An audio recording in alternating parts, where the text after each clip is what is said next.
Hello my dear students, कैसे हैं? Welcome back. आज हम लोग डिस्कस करने वाले हैं एक नए चैप्टर का। हम लोग नए चैप्टर की स्टार्टिंग कर रहे हैं। नाम है लॉस ऑफ मोशन, या आप इसे न्यूटन्स लॉ ऑफ मोशन के नाम से भी जानते हैं, या शॉर्ट में हम इसको NLM भी पढ़ते हैं। ठीक है, न्यूटन्स लॉ ऑफ मोशन। आज का जो लेक्चर है बहुत ही इंट्रोडक्टरी लेक्चर होने वाला है। बहुत ही बेसिक बेसिक बातें हम इसके अंदर करेंगे। कोई आज बहुत ही कॉम्प्लिकेटेड क्वेश्चंस नहीं होंगे। हाँ, अगर लेक्चर में थोड़ा सा टाइम रह पाया तो मोमेंटम के बारे में जरूर हम लोग डिस्कस करेंगे। ठीक है, तो सबसे पहले डिस्कस करते हैं फोर्स क्या होता है। फोर्स क्या है? वैसे तो बहुत सारे लोगों ने बताया फोर्स के बारे में। कौन कौन ने क्या क्या बताया वो भी डिस्कस करेंगे। सबसे पहले बोलते हैं कि दी एजेंसी क्या करते हैं? एजेंसी का मतलब पुल करना किसी को या पुश करना। एजेंसी जो क्या करती है? पुल करती है या क्या करती है? पुश करती है किसी भी ऑब्जेक्ट को। जो क्या करता है? विच चेंजेस और ट्राई टू चेंजेस। मतलब जब हम किसी में फोर्स लगाते हैं, माने उसको पुल करते हैं या पुश करते हैं, तो उसका स्टेट चेंज होता है। उस ऑब्जेक्ट का स्टेट चेंज होता है।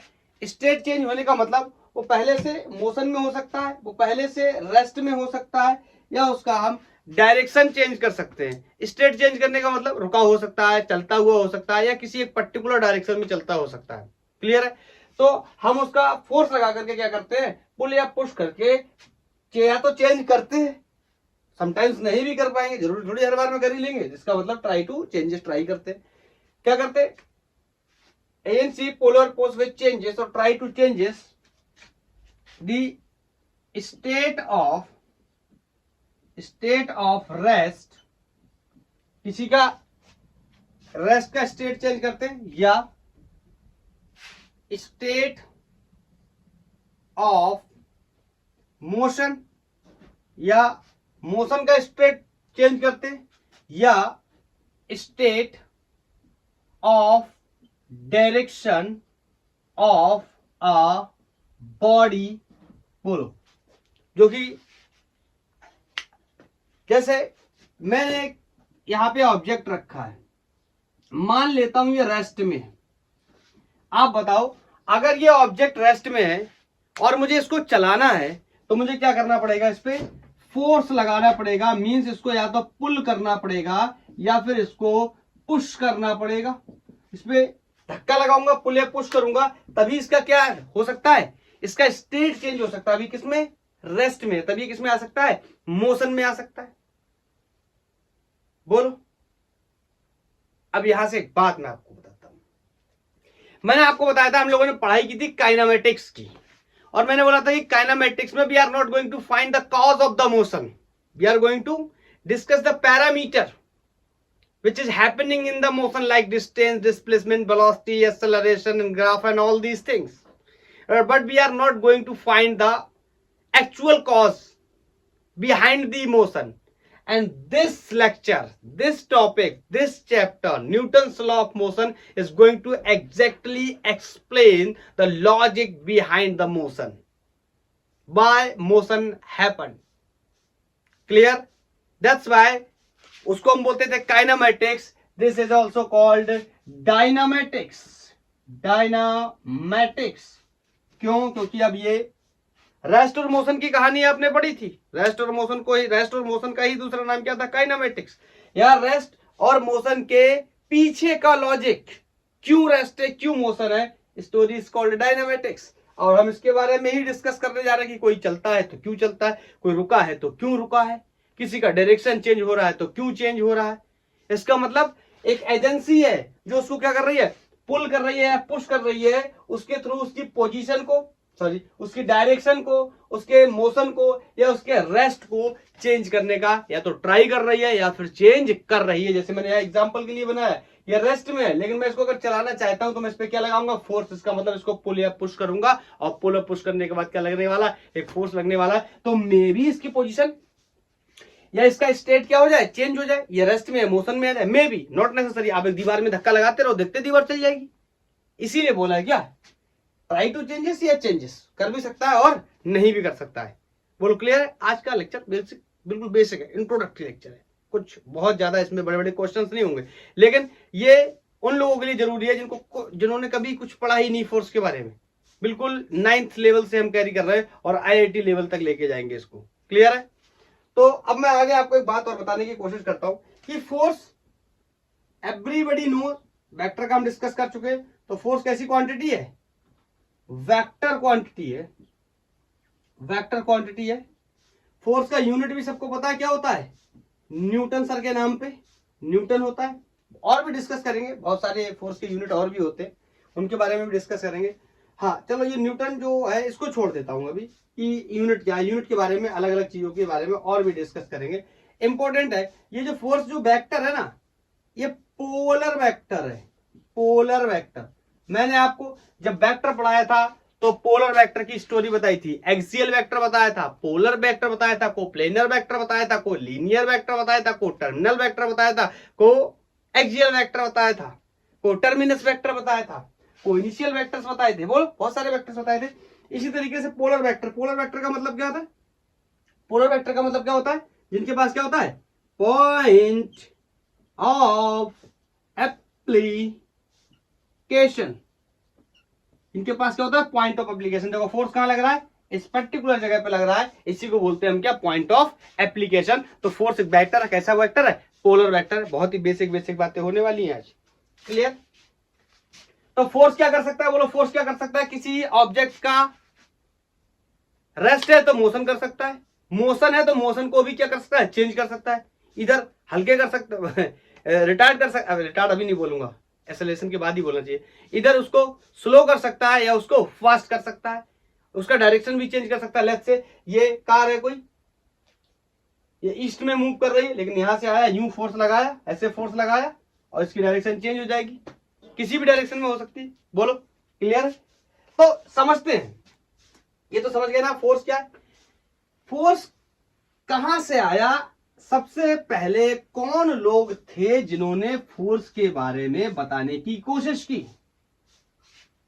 तो सबसे पहला नाम जो आता है हमारे कैलकुलेशंस के अंदर, जो हमने हिस्ट्री में पढ़ाई की है, आप लोगों ने नहीं करी होगी वो अलग बात है, और आपको पढ़ना भी नहीं, इन सब चीजों से आपका कोई बहुत ज्यादा वास्ता नहीं है। ठीक है? तो एरिस्टोटल, एरिस्टोटल, एरिस्टोटल सर ये तो सुना सुना लग रहा है। ऑफ कोर्स ये बायोलॉजी के फादर हैं, इन्होंने सबसे पहले फोर्स के बारे में बताया था। अब ऑफ कोर्स बायोलॉजी के है और उन्होंने बहुत पहले की बताई थी, 547 BC के आसपास की कुछ बात होगी। तो इन्होंने बताया कि फोर्स क्या होता है। इन्होंने कहा कि फोर्स एक एजेंसी है या an external force is necessary. मैं लिख देता हूं इनकी बात जो उन्होंने बताई थी। उन्होंने कहा था an external force is necessary, necessary किसके लिए, to move a object, to move the object, move the object with constant speed, with या कांस्टेंट अच्छा नहीं लगेगा अभी से, यूनिफॉर्म आपको सर एक ही तो बात है, कोई बात नहीं, अच्छा लगेगा यूनिफॉर्म। एक सेकंड लाइट का कुछ इशू है, एक सेकंड। एरिस्टोटल, एरिस्टोटल ने क्या बोला था,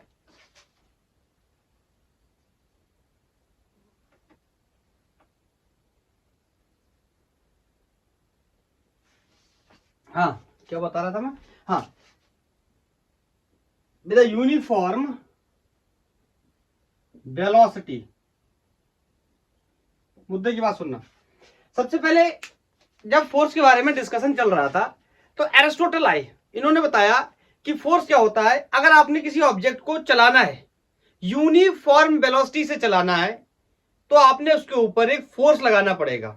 यही लिखा, an external force is required या an external force is necessary to move the object with the uniform velocity. और आपको पता है आज की डेट के हिसाब से ये बात क्या है, गलत है। एवरीबडी नोज ये यूनिफॉर्म वेलोसिटी से मूव नहीं करता। अगर फोर्स लग रहा है तो ऑफ कोर्स क्या हो सकता है, क्या होगा, एक्सेलरेटेड मोशन होगा। लेकिन उन्होंने कहा था क्या कि कांस्टेंट वेलोसिटी से चलेंगे, यूनिफॉर्म वेलोसिटी से चलेंगे। लेट्स से ओके, जान देते हैं, कोई बात नहीं, जो हुआ वो हुआ। लेकिन इनको अब किसी ना किसी व्यक्ति ने तो ये बात बताई ही होगी कि ये बात गलत है। बोलो भाई, अरे कोई ना कोई आके तो बताएगा ही ना कि ये बात जो आप पढ़ रहे हैं या जो लिखा गया है ये बात सही नहीं है। तो 2000 साल बाद, आफ्टर 2000 years later, कुछ लोग सोच रहे होंगे 2000 साल बाद लोगों को पता चला। बिल्कुल 2000 साल तक हम लोग यही बात मानते चले आ रहे थे कि जो एरिस्टोटल ने बोला है ये बात सही है। एक बहुत बड़े साइंटिस्ट आए, नाम है गैलीलियो गैलीली। आपने इनका नाम भी सुना होगा, बोलो। स्पेलिंग भी तो गलत हो गई इनके नाम की। गैलीलियो गैलीली ने बताया कि ये बात जो एरिस्टोटल ने बताई है ये गलत है। ये क्या है, गलत है। इन्होंने कहा था ऐसा नहीं होता। इन्होंने कहा ऐसा नहीं होता कि कोई ऑब्जेक्ट है, अगर हमें उसे कांस्टेंट स्पीड या यूनिफॉर्म वेलोसिटी के साथ मूव कराना तो हमें उस पर फोर्स लगाने की जरूरत पड़ती नहीं। इन्होंने ऐसा कहा, इन्होंने कहा ऐसा नहीं होता। इन्होंने क्या बताया, इन्होंने एक बात बताई, लॉ ऑफ इनर्शिया, जो हम न्यूटन का पहला नियम पढ़ते हैं वो एक्चुअली गैलीलियो का ही नियम है। उसमें उन्होंने कुछ मॉडिफिकेशन किया हुआ है। क्लियर? तो इन्होंने बताया लॉ ऑफ इनर्शिया के बारे में। इन्होंने कहा कि लॉ ऑफ इनर्शिया के बारे में बताया। अब देखो, मैं ये बात नहीं बताने जा रहा हूं आपको कि जो अपने चेंज का विरोध करता है या स्टेट ऑफ रेस्ट है तो रेस्ट में रहना चाहता है। पहले इसको समझते हैं कि इन्होंने कैसे बताया। इन्होंने कुछ एक्सपेरिमेंट किए। जैसे इन्होंने कहा कि जब मैंने कुछ इस तरीके का एक इंक्लाइंड प्लेन बनाया और वहां से मैंने किसी बॉल को लेट से ड्रॉप किया तो ये बॉल यहां आया होगा। बोलो, ध्यान से सुनते रहना। मतलब इसकी स्पीड या इसकी वेलोसिटी, बोलो, लगातार क्या हो रही होगी, इंक्रीज हो रही होगी। इस केस में जब इसको यहां से मान लो लेट से u इक्वल टू 0 से इनिशियल वेलोसिटी से छोड़ा गया तो यहां पे आते आते इसकी कोई वेलोसिटी भी हो गई होगी। बोलो, बढ़ रही होगी लगातार वेलोसिटी। फिर यहां पे लिखता हूं, वेलोसिटी क्या कर रही है, इंक्रीज कर रही है। ओके, फिर ये रैंप या इस इंक्लाइंड प्लेन को उल्टा कर दिया गया। गैलीलियो ने यहां से इस बॉल को ऊपर की तरफ थ्रो किया और यहां कहीं जाके आपको पता 0 हो गया होगा इसका वेलोसिटी, या नहीं भी हुआ, इट्स ओके। तो इन्होंने बताया इस केस में इसकी वेलोसिटी लगातार क्या हो रही है, कम हो रही है। तो बोलो इसकी वेलोसिटी क्या होगी, डिक्रीज करेगी। इतना तो आपको भी समझ में आ रहा होगा, डिक्रीज करेगी, जनरल फिनोमेना है, डिक्रीज करेगी वेलोसिटी। फिर गैलीली ने बताया कि अगर मैं इस इंक्लाइंड को ना लेके एक फ्लैट सरफेस को ले लूं, एक प्लेन सरफेस को ले लूं और यहां से मैं ऑब्जेक्ट को फेंकूं या ऑब्जेक्ट को मैं यहां से रखूं तो इसकी स्पीड में नो चेंज है। ध्यान से सुनना, अभी फ्रैक्शन को प्ले में नहीं ले रहे हैं, आपको पता है क्या होने वाला है। तो इससे इन्होंने कंक्लूजन निकाला। इन्होंने एरिस्टोटल की बात को गलत साबित करने के लिए एक कंक्लूजन निकाला। कंक्लूजन बहुत क्लियर है। एरिस्टोटल ने बोला था कि किसी ऑब्जेक्ट को मूव करने के लिए, यूनिफॉर्म वेलोसिटी से मूव करने के लिए एक फोर्स की रिक्वायरमेंट होती है, मगर उन्होंने कहा फोर्स तो यहां लग रहा है। अब हम जानते हैं इतनी बेसिक बातें पहले से कि नीचे की तरफ क्या लग रहा है, एक को इसका वेट लग रहा है, एक ग्रेविटेशनल फोर्स लग रहा है नीचे की तरफ जो कि इसको क्या कराएगा, मूव कराएगा। तो बताओ फोर्स लगने की वजह से इसकी वेलोसिटी क्या हो रही है, बढ़ रही है।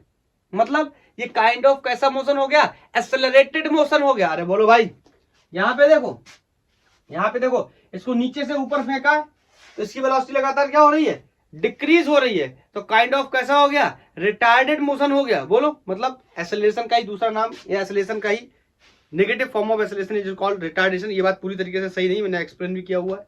बोलो, मतलब वेलोसिटी क्या हो रही है, घट रही है, तो यहाँ पे क्या पैदा हो रहा है, रिटार्डेशन पैदा हो रहा है। बोलो, और अगर यहाँ पे उन्होंने कांस्टेंट स्पीड के साथ फेंका तो इसकी स्पीड में कोई भी चेंज नहीं है, वेलोसिटी के साथ फेंका तो इसकी वेलोसिटी में कोई भी चेंज नहीं है। यहाँ वेलोसिटी कम हो रही है, वहां वेलोसिटी क्या कर रही है, इंक्रीज कर रही है। अभी के लिए हम ये मान के चल रहे हैं कि फ्रिक्शन जैसी चीजें नहीं है। क्लियर? ओके। तो इन्होंने कहा कि एरिस्टोटल ने कहा कि कांस्टेंट वेलोसिटी से चलेगा अगर फोर्स लगेगा। यहां देखो वेलोसिटी कैसी है, इंक्रीजिंग है, वेलोसिटी कैसी डिक्रीजिंग है, यहां वेलोसिटी कैसी है, चेंज ही नहीं हो रही। मतलब एरिस्टोटल की बात उन्होंने गलत साबित कर दी इस ऑब्जर्वेशन से। बोलो, इस ऑब्जर्वेशन से उन्होंने इनकी बात को क्या कर दिया, गलत साबित कर दिया कि एरिस्टोटल जो कह रहा है वो क्या कह रहा है, गलत कह रहा है। तो उनसे पूछा गया कि सही क्या है, तब इन्होंने बताया किसके बारे में, लॉ ऑफ इनर्शिया के बारे में। इन्होंने कहा था जो ऑब्जेक्ट जिस स्टेट में है उसी स्टेट में रहना चाहता है। मतलब इन्होंने कहा कि जैसे एग्जाम्पल के लिए मैं इस तरीके का एक सरफेस बनाता हूं। उन्होंने कहा अगर मैं बॉल को यहां से ड्रॉप करूं तो ये बॉल मूव करते करते करते करते फाइनली यहां तक पहुंच जाएगा। बोलो, एग्जैक्ट सेम तो नहीं पहुंच पाएगा, ये उन्होंने बताया ऑलमोस्ट यहां तक पहुंच जाएगा क्योंकि फ्रिक्शन रोल प्ले करेगा। बोलो बोलो बोलो। इन्होंने कहा अगर थोड़ा सा ज्यादा स्लोप हो गया क्या, इन्होंने कहा कि अगर मैं इस स्लोप को बढ़ा दूं, जैसे इसमें थोड़ा बढ़ा हुआ दिख रहा है ना इसके मुकाबले, तो इन्होंने कहा इसको मैं बढ़ा दूं तो बोलो क्या होगा, ये थोड़ा पास पहुंच पाएगा। समझना क्या बताने की कोशिश कर रहे हैं। उसके बाद इन्होंने कहा कि अगर मैं दूसरे साइड का स्लोप ही हटा दूं, बताओ जो इंक्लिनेशन था वो ही इन्होंने हटा दिया। तो इन तीन केसेस में इन्होंने तीन ऑब्जर्वेशन किए। तो बताओ क्या देखने को मिलेगा ऑब्जर्वेशन में, बताओ कि इस वाले केस में ऑलमोस्ट, देखो 100% तो नहीं बोल सकते, ऑलमोस्ट जो हाइट यहां पर है ऑलमोस्ट वो हाइट इसने यहां पर कवर करी है। ऑलमोस्ट हाइट, बोलो इसमें तो कोई प्रॉब्लम नहीं होनी चाहिए। ऑलमोस्ट हाइट है, थोड़ा बहुत कम होगा ड्यू टू द फ्रिक्शन की वजह से। बोलो, दूसरे केस में इन्होंने क्या किया है, स्लोप को इंक्रीज कर दिया है। बोलो, स्लोप को इंक्रीज कर दिया है। अगर स्लोप को क्या करेंगे, सॉरी स्लोप को क्या कर दिया, डिक्रीज कर दिया, नॉट इंक्रीज कर दिया। स्लोप को क्या कर दिया है, डिक्रीज कर दिया है। तो अगर हम स्लोप को क्या करेंगे, डिक्रीज करेंगे, तो बताओ डिस्टेंस कैसी हो जाएगी, बोलो कैसी हो जाएगी, और लॉन्गर, ये तो गलत हो गया, और लॉन्गर हो जाएगी। बोलो, यहां से गिरेगा बहुत फास्ट और स्लोप कम होगा तो आराम से ऊपर की तरफ ट्रेवल करते हुए जाएगा। बोलो, तो उन्होंने कहा इस केस में the distance of object needed travel reach at the same height. बोलो, मतलब अगर इस सेम हाइट पे ऑब्जेक्ट को चढ़ना है तो इसको इस बार क्या करना पड़ेगा, ज्यादा डिस्टेंस ट्रेवल करना पड़ेगा। मेरी बात को सुनना बहुत ध्यान से। मतलब इस केस में distance travel to reach at the same height will be almost same होगा, not 100%। यहां पे क्या होगा, distance travelled to reach at the same height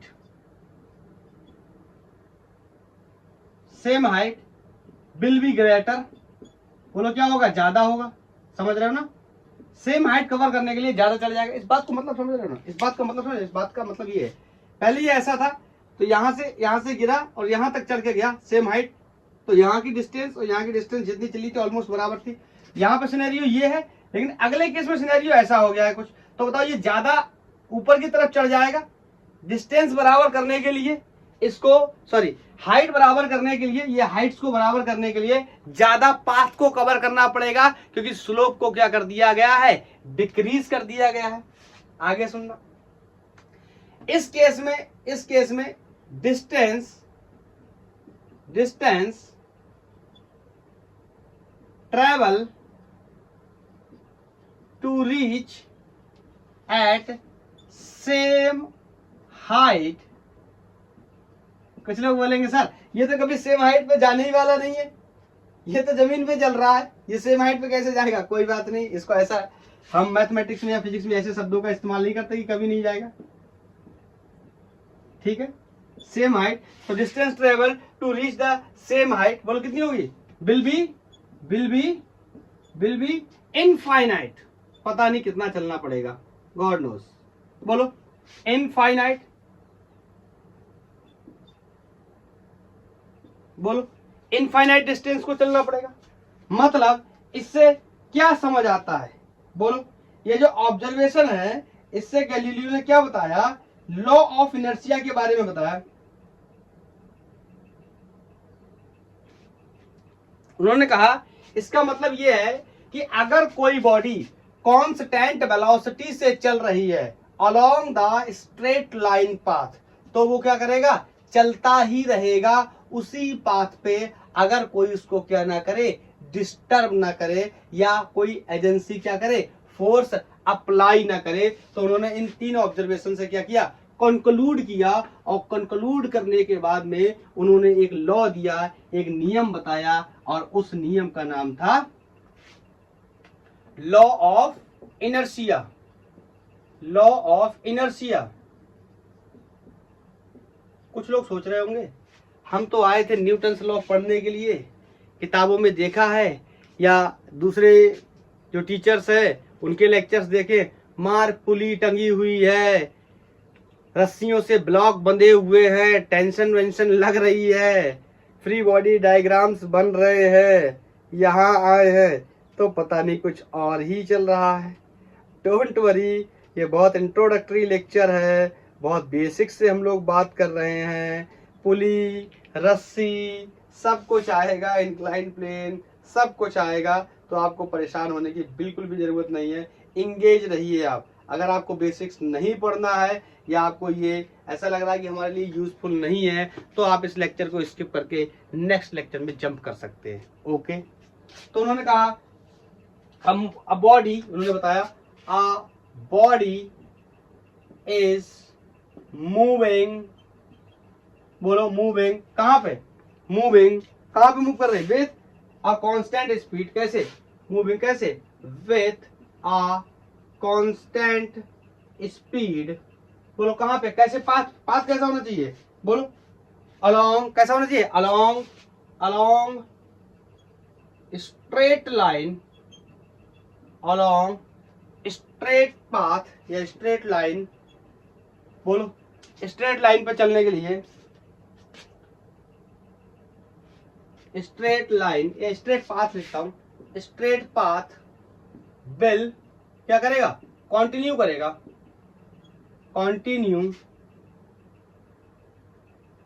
will continue will continue. बोलो कैसे कंटिन्यू करेगा, कैसे करेगा, बोलो विल कंटिन्यू विथ बोलो कैसे, same speed, with same speed. इसका मतलब क्या अभी बताता हूं, विथ सेम स्पीड along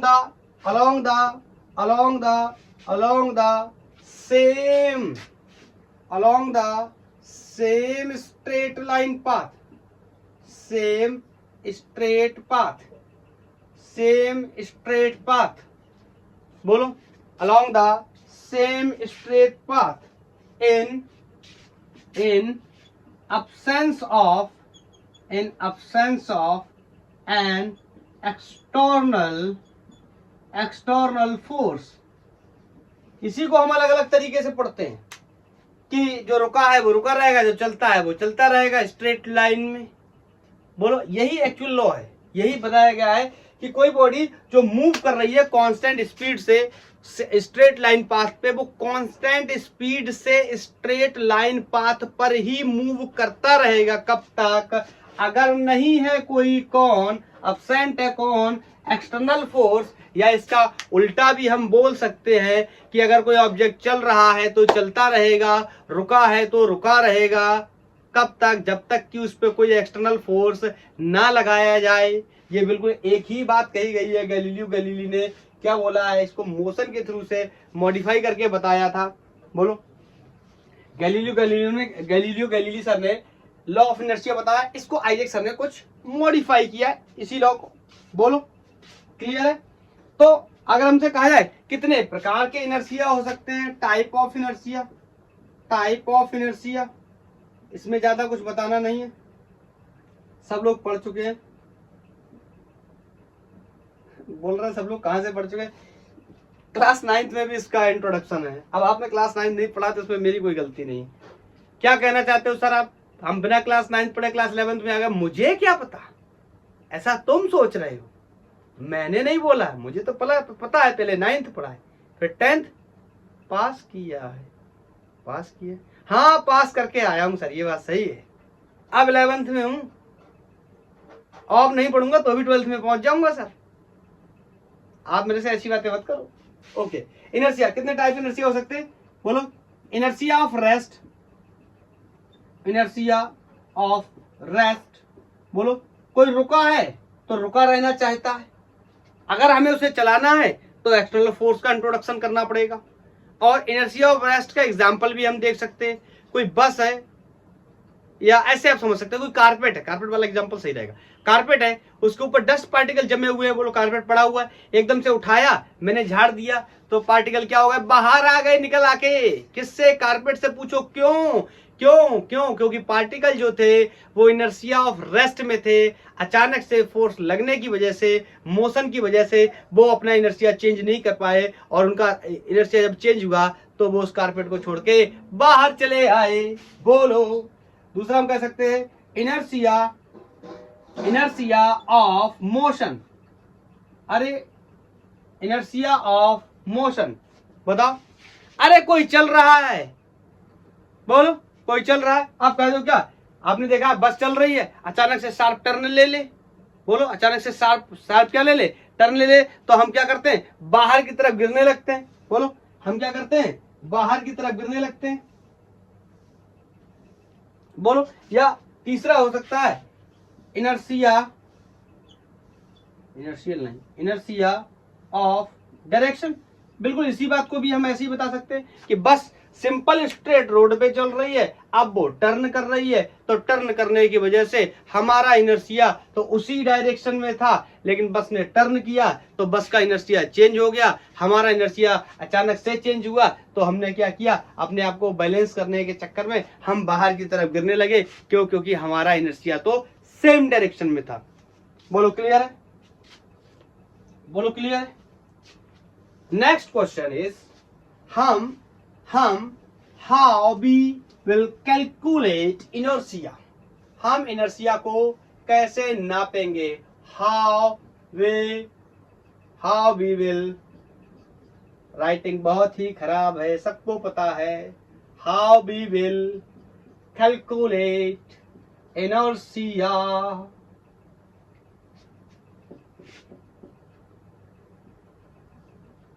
बोलो। तो इनर्शिया, फिर से इनर्शिया लिखने जाता हूं, ई और आर गायब हो जाते। Inertia is measured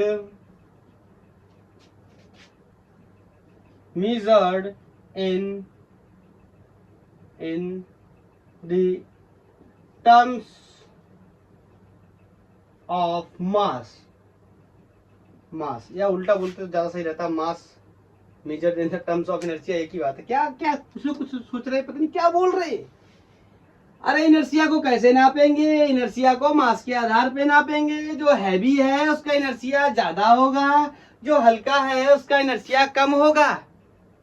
okay, next question, how we will calculate mass of an object. तो बिल्कुल इसका उल्टा, मास measured in the terms of inertia, ये क्या बात हुई? ये तो कुछ क्लियर एक्सप्लेनेशन ही नहीं हुआ, बिल्कुल नहीं हुआ। मैं आपसे पूछूं आपका मास कितना है, आप कहोगे सर मेरा मास 65 kg है, 10 kg है। नहीं 10 kg तो बहुत ही छोटा बच्चा हो जाएगा, इतने छोटे बच्चों को मैं नहीं पढ़ाता हूं। बोलो, आप कहोगे सर मेरा मास, मैं आपसे बोलूं मास की डेफिनेशन दो, आप कभी मास की डेफिनेशन नहीं दे पाओगे। आप क्या बोलोगे, आपने न्यूक्लियस के अंदर मास की डेफिनेशन पढ़ी होगी, हम लोग 11th की पढ़ाई कर रहे हैं, न्यूक्लियस कहां से आ गया? केमिस्ट्री में तो पढ़ी होगी ना, summation of mass of protons plus neutrons. तो मास तो हमने पहले से बात कर ली, न्यूक्लियस का मास निकालने जा रहे थे, इलेक्ट्रॉन के प्रोटॉन के मास और न्यूट्रॉन के मास इसको जोड़ रहे। तो मास को ऐसे हम आइडेंटिफाई नहीं कर सकते, ऐसी डेफिनेशन नहीं दे सकते मास की। तो हम बोलते हैं मास को किसके टर्म्स में नापते हैं? इनर्शिया के टर्म्स में। हम कहते हैं जिसका इनर्शिया ज्यादा होगा उसका मास ज्यादा होगा, जिसका इनर्शिया कम होगा उसका मास कम होगा। पूछा जाए मास क्या है, तो आप कहोगे जिसका इनर्शिया ज्यादा उसका मास ज्यादा, जिसका इनर्शिया कम उसका मास कम। आप कहोगे सर तो फिर कैसे बताएंगे मास को? ऐसे ही बता पाएंगे, और कोई तरीका नहीं है मास नापने का, या और कोई तरीका नहीं है इनर्शिया नापने का। बोलो, क्लियर है? बताओ मास को हम क्या बोलते हैं? मैं बोलूं मैं हूं और एक हाथी है, बताओ किसका इनर्शिया ज्यादा? कुछ लोग कहेंगे सर आपका। मेरा क्यों? मैं हाथी से भारी नहीं हूं। बोल किसका इनर्शिया ज्यादा? हाथी का इनर्शिया ज्यादा। अरे मैं तो इंसान हूं, हाथी से ज्यादा इनर्शिया मेरा कैसा हो जाएगा? मेरा मास हाथी से ज्यादा नहीं हो सकता। बोलो, तो इनर्शिया को हम मास के टर्म्स में मेजर करते हैं या मास को हम इनर्शिया के टर्म्स में मेजर कर सकते हैं? हम बस यही बता सकते हैं। एग्जांपल के लिए मैं आपसे बोलूं एक पत्थर में लात मारो, एक फुटबॉल में लात मारो, बताओ किसको उड़ाना आसान है? आप कहोगे फुटबॉल। पूछा जाएगा क्यों? आप कहोगे सर उसका मास कम है, पत्थर का मास ज्यादा है। तो पूछा जाए किसका इनर्शिया ज्यादा? पत्थर का इनर्शिया ज्यादा, किसका इनर्शिया कम? फुटबॉल का इनर्शिया कम। क्यों? तभी तो उड़ गया। एक ही बात है, ऐसे ही बता पाएंगे हम। बोलो बोलो बोलो बोलो। ये बहुत ही बेसिक इंट्रोडक्शन था, इसके बारे में हमने बात की। अब थोड़ा थोड़ा हम टॉपिक में घुसने की कोशिश कर रहे हैं और पहला आर्टिकल लगाने जा रहे हैं हम, मोमेंटम। मोमेंटम, इसको हम P से रिप्रेजेंट करते हैं और हम बोलते हैं मोमेंटम क्या होता है? मास एंड, ऐसे लिखता हूं, मल्टीपल प्रोडक्ट ऑफ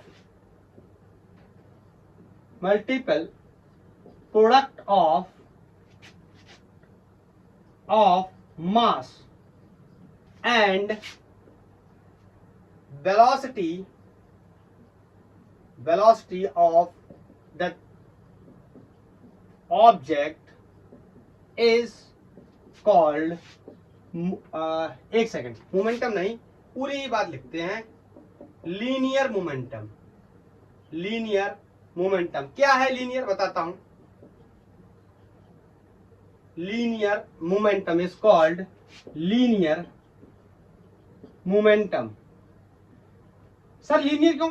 मोमेंटम दो प्रकार के होंगे, एंगुलर मोमेंटम भी होगा और लीनियर मोमेंटम भी होता है। यहां पे हम डिस्कस करने वाले हैं सिर्फ और सिर्फ लीनियर मोमेंटम की, क्योंकि हमारा जितना भी मोशन है वो ट्रांसलेशन मोशन होने वाला है। Motion X along X, Y या जेड ऐसे होने वाला है, कोई भी रोटेशन इफेक्ट नहीं आने वाला है। तो जब तक रोटेशन इफेक्ट नहीं आएगा तब तक हम लीनियर मोशन की ही बात करने वाले हैं। मतलब लीनियर मोमेंटम की ही बात करने वाले। ओके, बस इतना मतलब था।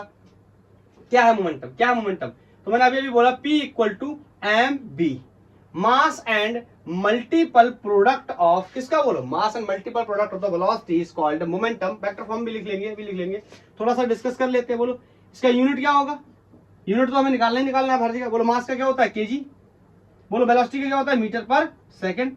तो किलोग्राम मीटर पर second is the unit. Next one बोलो, नेक्स्ट वन डायमेंशन निकाल लेते हैं। डायमेंशन आपको पता है मास का क्या हो जाएगा? Capital M। बोलो मीटर माने लेंथ है L, और बोलो ये T। क्या निकाल रहे हो सर? गलत कर रहे हो। यस, बताओ यहां से निकालेंगे किसका? मोमेंटम का। तो यहां पे रख देंगे किसका? मास का। मास का कितना होता है? बोलो मास का कितना होता है? M। और ये क्या है? वेलोसिटी।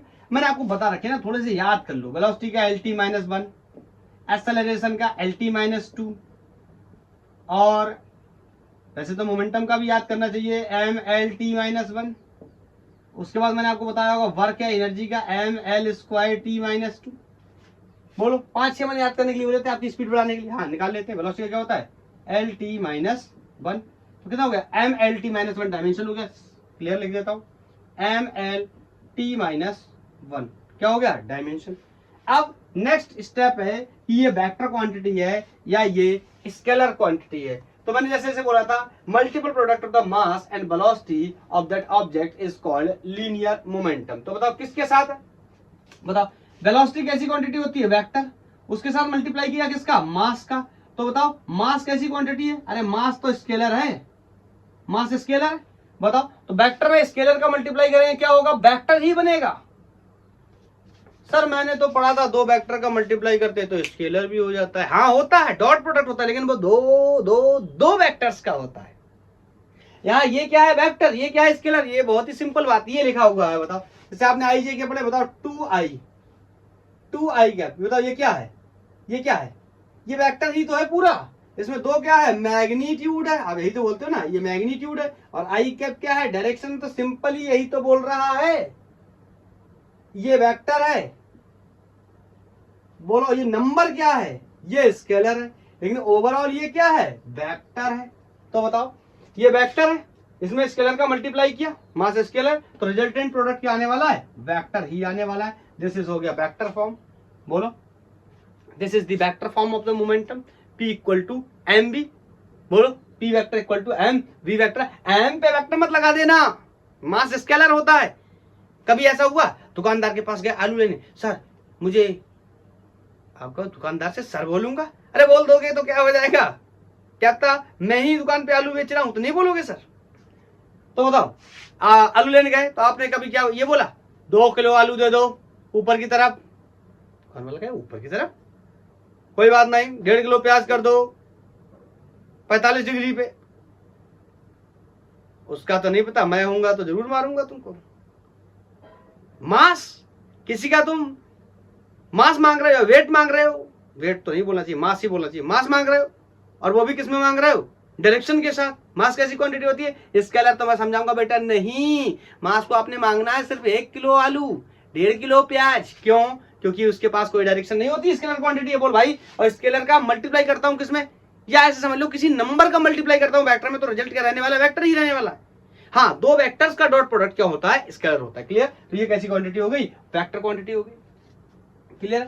अब मैं आपसे 1-2 छोटे-छोटे सवाल और कर लेता हूं, उसके बाद देखते हैं, इस लेक्चर को ऑफ कर देते हैं। अब सवाल आया कि किसका मोमेंटम ज्यादा होगा। हाँ तो यहाँ पे ये तो क्लियर हो गया ना, ये कैसी क्वांटिटी है, वेक्टर क्वांटिटी है। क्लियर हो गया, वेक्टर क्वांटिटी है। और आपको पता वेक्टर क्वांटिटी है तो अगेन सेम वेक्टर क्वांटिटी है, तो रिजल्ट के पास मैग्नीट्यूड होगा। मैग्नीट्यूड कितना हो गया mv, डायरेक्शन भी होगा। तो बताओ हम ये कह भी सकते हैं, अगर हमसे पूछा जाए कि मोमेंटम का डायरेक्शन क्या होगा, तो मैं कह सकता हूं the direction of momentum, momentum का मतलब आप क्लियर है, लीनियर मोमेंटम की बात कर रहा हूं, linear momentum will be in the direction of velocity। बोलो किसकी डायरेक्शन में होगा, वेलोसिटी की डायरेक्शन में होगा। अरे यार भूल जाते हो बार बार। मैंने पढ़ाया था F इक्वल टू m होता था, मैंने कहा था फोर्स की डायरेक्शन कहां होती है, या नेट फोर्स की डायरेक्शन कहां होती है, रिजल्टेंट एक्सेलरेशन की डायरेक्शन में। उल्टा बोलो, एक्सेलरेशन की डायरेक्शन कहां होती है, रिजल्टेंट फोर्स की डायरेक्शन में। बोलो बोलो बोलो बोलो। क्लियर है, क्लियर है, क्लियर है, क्लियर है। तो ये सब मैंने क्लियर कर लिया, ये सब मैंने क्लियर कर लिया सर। अब आगे कुछ बताओ। अब मुझसे पूछा जाए, बताओ कि कौन सा ऑब्जेक्ट है जिसका मोमेंटम ज्यादा है या मोमेंटम कम है। मैं आपसे बोलूं एक कुत्ता और एक चूहा, दोनों लोग दौड़ रहे हैं, क्या करेंगे। कुछ लोग कहेंगे सर दोनों को पकड़ेंगे, एक बैग में भरेंगे, उनका डैश डैश करेंगे और बढ़िया।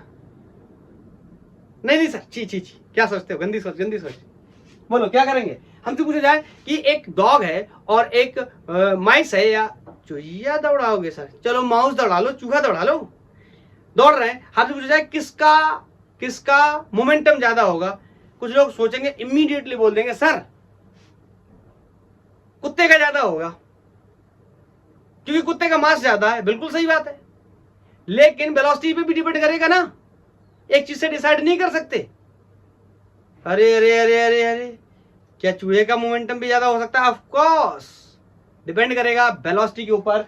मोमेंटम डिपेंड करता है टू फैक्टर्स पे, मास और वेलोसिटी के ऊपर। अगर मास दोनों का सेम होता, वेलोसिटी जिसकी ज्यादा होगी उसका मोमेंटम ज्यादा हो जाएगा। दोनों के वेलोसिटी अगर सेम है तो मासेस दोनों के, जिसका मास ज्यादा होगा उसका मोमेंटम ज्यादा हो जाएगा। हाँ, आप क्लियर है कि जो डॉग था हमारा और माउस था वो 5 मीटर पर सेकंड से लेफ्ट से दौड़ रहे हैं, तो बताइए किसका मोमेंटम ज्यादा होगा? देन ऑफ कोर्स डॉग का, क्योंकि डॉग का मास क्या होगा? ज्यादा, और वेलोसिटी दोनों की क्या है? कांस्टेंट है। क्लियर है? तो ये जो किसका कॉन्सेप्ट है, किसका कॉन्सेप्ट है? जो मोमेंटम किसका ज्यादा होगा ये डिपेंड करेगा मास और वेलोसिटी दोनों चीजों पे। ठीक है, अगर वेलोसिटी कांस्टेंट है तो मास पे डिपेंड करेगा, मास कांस्टेंट है तो वेलोसिटी पे डिपेंड करेगा। तो मैं एक दो ग्राफ बनाता हूं, जैसे ये मोमेंटम वर्सेस वेलोसिटी ग्राफ है, और आपने ये अभी देखा है P equal to M v होता है। थोड़ा बहुत बता दे रहा हूं, हो सकता है आपको पता हो ना पता हो, तो यहां से याद रखिए, y equal to M x plus minus c type से है, इसको फॉलो कर रहा है ये। अरे P equal to M v plus zero भी तो लिख सकता हूं, तो y equal to M x plus c type से है। इसमें c क्या होता है? इंटरसेप्ट होता है, और इंटरसेप्ट इस पर्टिकुलर क्वेश्चन में कितना है? 0। That's why P equal to क्या है? M v. बोलो, इसीलिए y एक्सिस पे क्या ले लिया? देखो y एक्सिस पे क्या ले लिया है? मोमेंटम, और ये तो मास तो कांस्टेंट है, x एक्सिस पे किसको ले लिया है? वेलोसिटी। क्लियर? तो मुझे यहाँ पे ग्राफ बनाना है, और बताओ ये आपको पता है ये किसकी ट्रेजेक्टरी होती है? इसकी ट्रेजेक्टरी क्या होती है? Straight line. बोलो, y equal to M x plus minus C किसकी ट्रेजेक्टरी होती है? स्ट्रेट लाइन की। और अगर इंटरसेप्ट 0 है तो स्ट्रेट लाइन स्टार्टिंग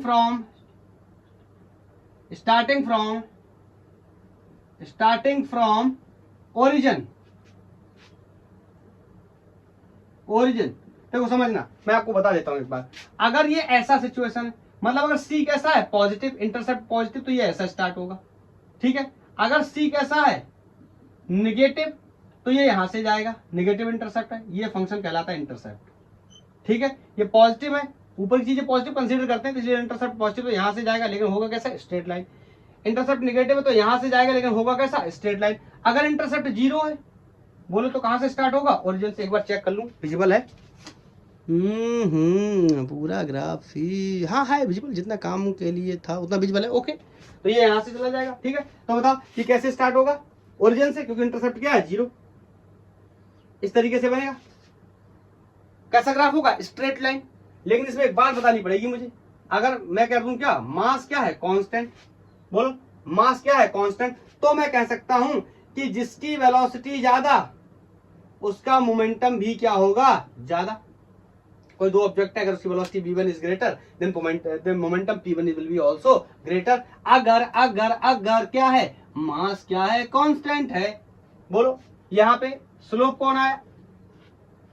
पता होगा, शायद नहीं पता होगा तो पता नहीं क्या बताऊं। ये जो m होता है ना, ये स्लोप होता है मेरे प्यारे बच्चे, ये स्लोप होता है, और यहाँ पे स्लोप कौन है? मास। क्लियर?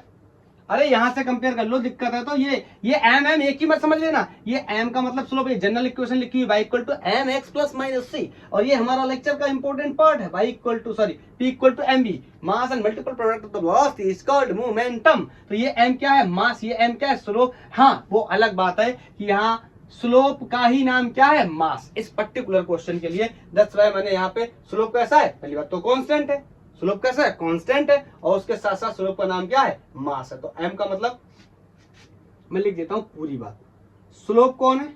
मास, और कैसा है?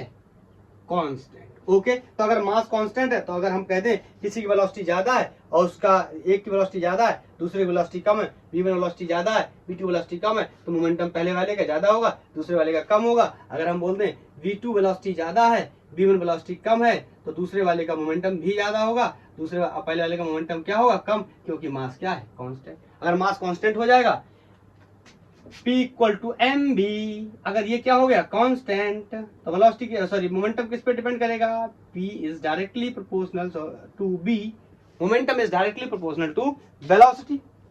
बोलो, क्लियर है।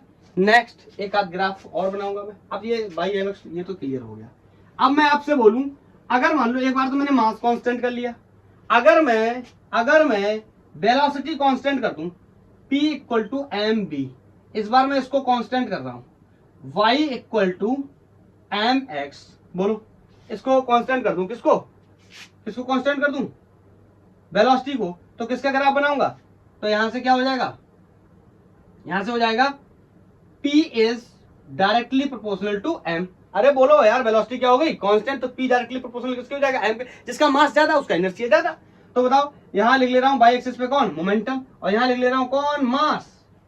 बोलो तो फिर से ये कैसा आने वाला है, straight line passing from origin, क्योंकि इंटरसेप्ट कितना है, 0 है। और बोलो इसी बार जो स्लोप है, इस बार स्लोप है, स्लोप का क्या नाम होगा, बोलो बोलो बोलो, इस बार स्लोप का नाम क्या होगा, वेलोसिटी। और कैसा है, कांस्टेंट मैंने किया हुआ है।